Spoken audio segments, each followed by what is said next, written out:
प्रिय साथियों, मेरा नाम है गंगाराम और आप देख रहे हैं ज्योतिष और समाधान। हमारे YouTube चैनल में आपका हार्दिक स्वागत है। हमारी ज्योतिष में एक कहावत है, चंद्र कमजोर तो मन कमजोर। जन्म कुंडली में सबसे पहले 3 तथ्यों पर गहन विचार करना चाहिए। सूर्य, चंद्रमा और लगन। जिस व्यक्ति के तीनों कमजोर हैं, काफ़ी कठिनाइयों के बाद आगे बढ़ता है। आज हम बात करेंगे, आज हम चर्चा करेंगे चंद्रमा के विषय में। शुक्ल यजुर्वेद की संहिता रुद्राष्टाध्याय के दूसरे अध्याय का 11वां मंत्र, चंद्रमा मनसो जाते। जन्म कुंडली में जैसी स्थिति चंद्रमा की होगी वैसा व्यक्ति का मन होगा।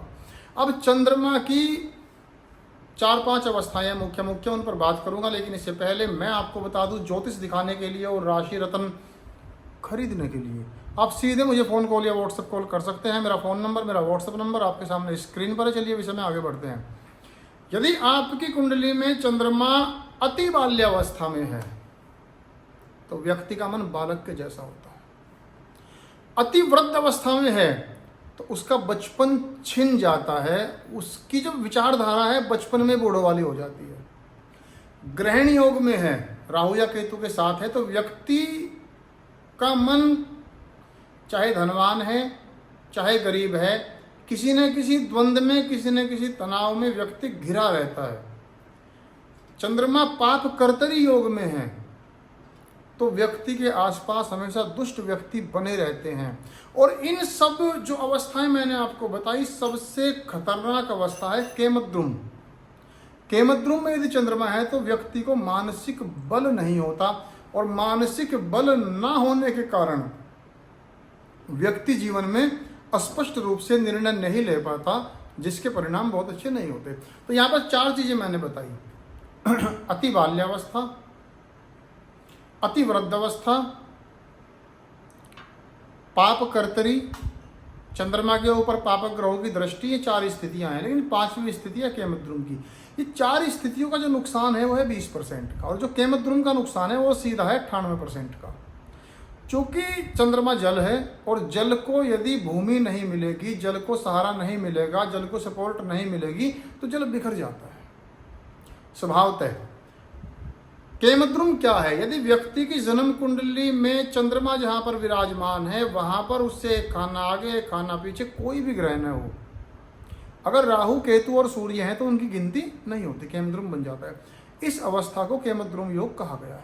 अब कुछ ज्योतिषी कहते हैं केमद्रुम का परिहार विकल्प हमेशा ही कमजोर होता है किसी भी चीज का। परिहार का मतलब है आदमी काना है लेकिन थोड़ी सी आंख ठीक है, आदमी लंगड़ा है लेकिन थोड़ा चल लेता है। जो दोष है वो दोष है। पहली बात, अगर चंद्रमा पर 4 या 5 शुभ ग्रहों की दृष्टि एक साथ हो, जो लगभग असंभव होती है कुंडली में, तब इसका कुछ परिहार होता है।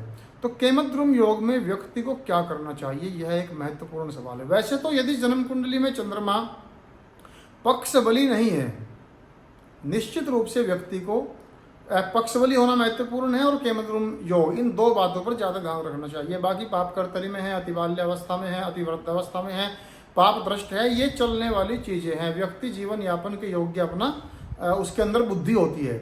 लेकिन 2 अवस्थाओं में, केमद्रुम अवस्था होने पर और यदि चंद्रमा पक्ष बली नहीं है, ऐसी स्थिति में भी दोनों स्थितियां ये घातक हैं।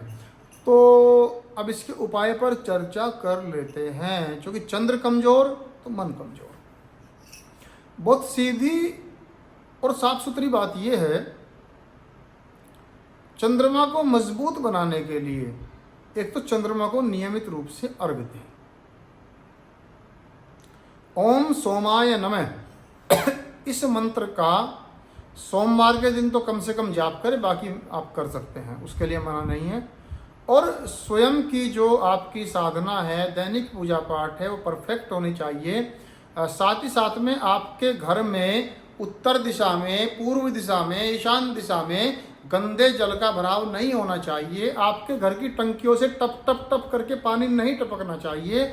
वास्तुशास्त्र कहता है जिस घर की टंकियों से, नल से टप टप करके पानी टपकता रहता है, पानी के साथ साथ उसकी राज्य लक्ष्मी, उसका पैसा, उसका धन भी बह जाता है। ठीक है ना?